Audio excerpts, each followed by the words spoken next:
So I looked it up and yeah, turns out G2A doesn't actually have a wallet button in the usual dashboard, which is probably why you couldn't find it.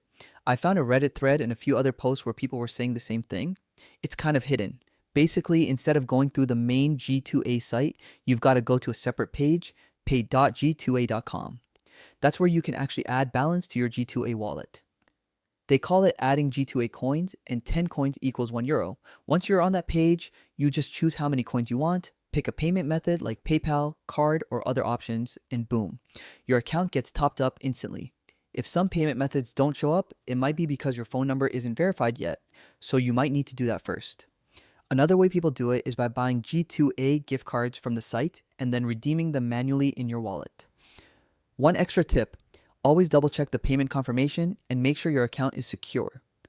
Adding balance to your G2A wallet is safe, but keeping your account info updated and using two-factor authentication is a smart move. It's a bit of a weird setup compared to other platforms, but once you know the exact page and process, it's actually quick and simple. That's basically it. Adding balance on G2A is totally possible once you know where to go.